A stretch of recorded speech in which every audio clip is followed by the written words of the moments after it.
Hey guys, and welcome back to Sonic Multiverse. Today we're continuing one of my favorite series on this channel. What if Metal Sonic became a hero? Since it's been a while, I think a brief recap is in order. However, I'd recommend watching the other parts in case you need a bit of a refresher. This AU follows the events of Sonic Heroes, where instead of Metal being returned to Dr. Eggman, he is abandoned in the luminous forest. He's eventually repaired by the kind-hearted Cream and Tails, and with their words of encouragement, Metal Sonic decides that the best way to prove himself superior to Sonic the Hedgehog is by defeating Dr. Eggman. Metal Sonic eventually tracked down the Doctor to Earth and is now on hot pursuit of the Doctor during the events of Shadow the Hedgehog.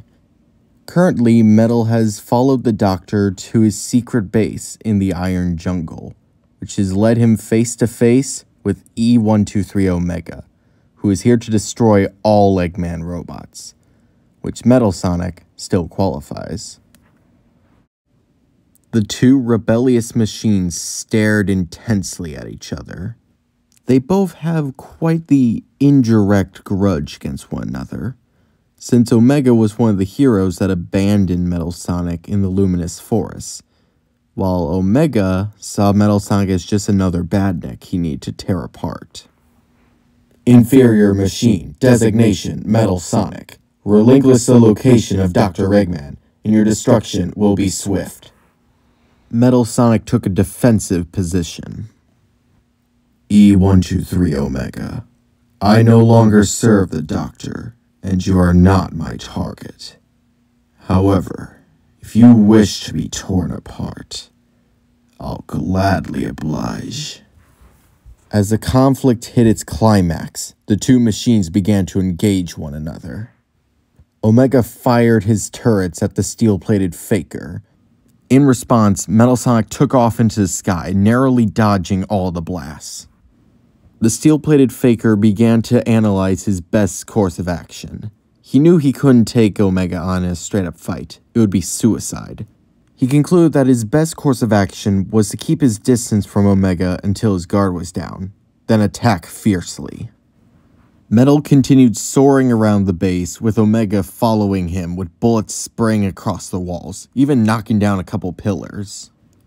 Omega began to fire homing missiles at Metal Sonic, which Metal used his superior speed to dodge. Metal even managed to grab the last one, throwing it at a nearby fuel tanker, nearly taking out the walking arsenal. Omega began to dust himself off, but before he could re-enter the fight, Metal Sonic suddenly rammed the walking arsenal with his black shield. Using this, Metal slammed Omega through a steel-plated wall. Metal began to wail on Omega, using a series of homing attacks to slam the beast into the ground, when suddenly Omega grabbed him midair with his left claw and slammed him into the dirt. Both of Omega's arms turned into their Gatling gun form. In an instant, Metal Sonic crossed his arms, activating the Black Shield mode, protecting him from the incoming fire, which could have been a killing blow. However, it was then Metal Sonic realized that he had locked himself in place. When he activates the Black Shield mode, he can't control his movement. If he's in motion when he activates it, he'll continue his momentum, but if he activates it when he's still, he's stuck in place. Seeing the opportunity, Omega begins slamming down on the Black Shield with all of his force, using both physical strength and artillery. Metal Sonic was already working off of reserve power after his fight against the Egg Breaker and the Egg Fleet, along with the Black Arms that he came across. But Omega is relentless. He can't keep this up forever. With few options left, Metal Sonic is forced to make a risky maneuver. He begins to charge up an attack inside the Black Shield. And at the peak of the attack's charge, even with Omega still blasting down on him, Metal Sonic relinquishes the Black Shield, releasing his maximum overdrive attack. The large electrical explosion ignites the explosives, knocking both Metal Sonic and Omega to opposite sides of the battlefield. From across the field, Metal Sonic begins to pick himself up. He looks over to Omega. Although the E-Series was relatively undamaged by the attack, The electrical output did short-circuit his system briefly. Metal suddenly rocketed forward and decided to use attacks he had learned from Sonic the Hedgehog to do the most amount of damage he could to Omega. Metal Sonic began to spin around Omega in a swirling fashion, creating a cyclone. Using this attack, dubbed the Metal Tornado, Omega began to get lifted into the air by the force of the wind. Then, while still spinning around Omega, Metal Sonic began to charge up a spin dash. He was activating the light speed attack. As the title implies, Metal Sonic began to ram into Omega from all angles at near light speed. This, combined with the damage Omega had taken from the fight, began to chip away at the machine's armor. Metal Sonic, seeing his opportunity, rose into the sky, began to fly down headfirst with his maximum overdrive to finish off Omega. At that very moment, Omega's system reactivated, and with his right arm, he grabbed Metal mid-drop. Metal's maximum overdrive was still active, and it was slowly but surely melting away at Omega's right arm. But the walking arsenal didn't care. He simply slammed Metal Sonic into the ground. Metal Sonic looked up at Omega. Even after some of his most powerful attacks, Omega is still somehow operational. He may be sparking from nearly every part of his body, his right arm may be melted away, and his left camera lens is even damaged. But despite everything, Omega is still relentless, and Metal Sonic is losing. Metal can't win like this. If he had a Chaos Emerald or if he was in his Neo form, he would undoubtedly defeat Omega, but in his base form, especially at lower power, he doesn't stand a chance against the walking arsenal. Omega, still limping towards Metal Sonic, begins to turn his left arm into a minigun, preparing to fire down at the steel-plated faker. This was inevitable. I am E123 Omega, the world's most powerful android. And you, Metal Sonic, are simply a copy of an inferior meatbag. Metal tried to get up, but Omega simply stepped on him, making sure that he was pinned down. The machine gun began to whir, when suddenly, a series of turrets began to fire down on Omega. The walking arsenal stumbled back in surprise, giving Metal Sonic the chance to release himself. They both looked up to see the mystery assailant. It was Dr. Eggman in the egg balloon. Ah, Metal Sonic. And Omega too? How perfect. My two defectors in one easy-to-destroy place. Hasta la bye-bye, traitors! Seeing no more use for the Iron Jungle, Eggman began to fire down on his own base, hoping to bring it down on top of them. Towering structures with Eggman's own insignia began to collapse around the droids. Explosions erupted from every corner of the building, sending charred remains of shadow androids and egg ponds everywhere. A large tower fell between Omega and Metal Sonic. This obstructed Omega's view of Metal Sonic. However, with the Doctor here, he had a new target. Omega began using the little bit of firepower he had left to take on the egg balloon.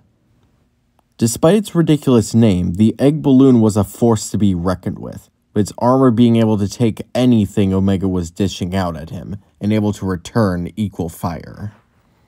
On a normal day, the walking arsenal would have no problem destroying the egg balloon, but in his damaged state, he simply can't do it, and is forced to retreat in shame.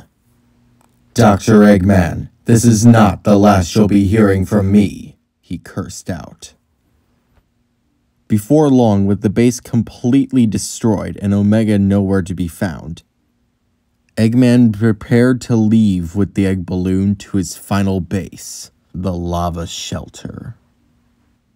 As the egg balloon gently landed onto the platform at the lava shelter, the top of the balloon suddenly exploded with Metal Sonic revealing himself.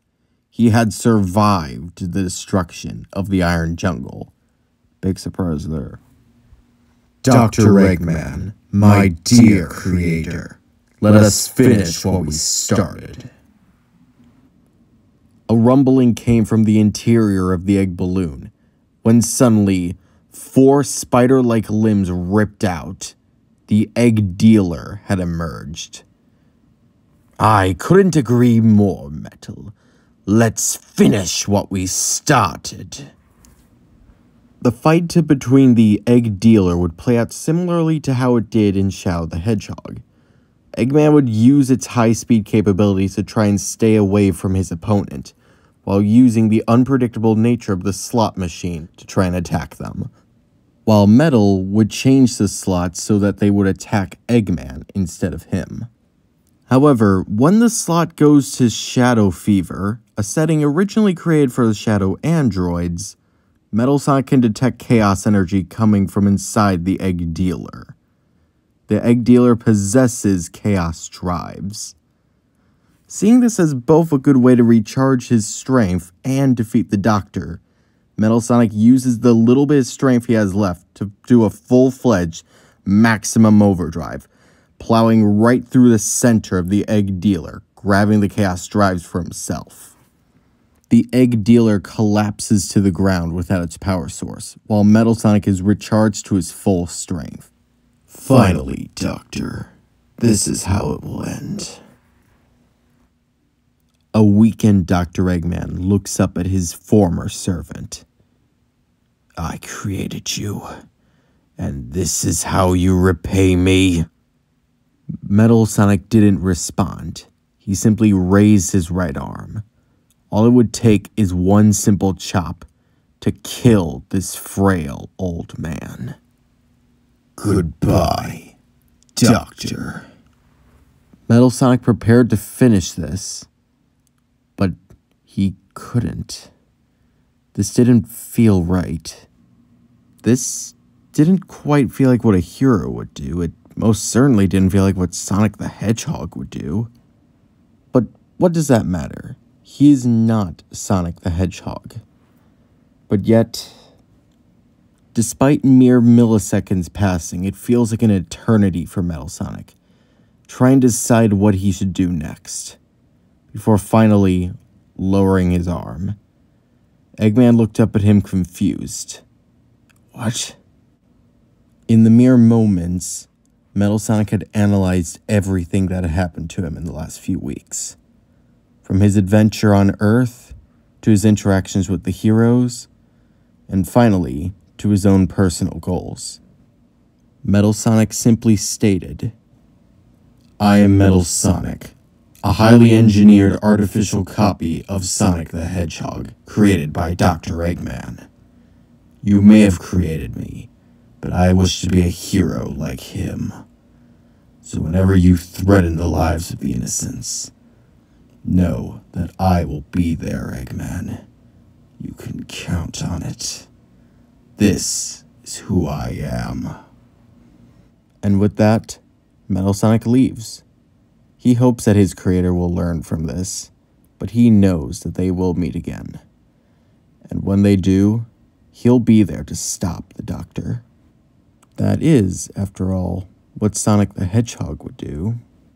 What a hero would do. In the following days, Metal Sonic learns what became of the Black Arms. They were all defeated by Super Shadow. It wasn't his concern, but he's glad that they were able to handle it. He hopes that next time he comes across the Sonic heroes, they'll meet on better terms. But until then, he'll keep his distance. Besides, he needs some repairs before he meets up with them again. Until then, he'll keep protecting the world, his way, his own way. Elsewhere, at an old Eggman base nearby the ancient ruins, the Doctor was pacing. So, Metal, you think you could just change sides without any consequences? Very well. It was about time for an upgrade anyway. And that is where we're leaving this what if for right now. Have a good day.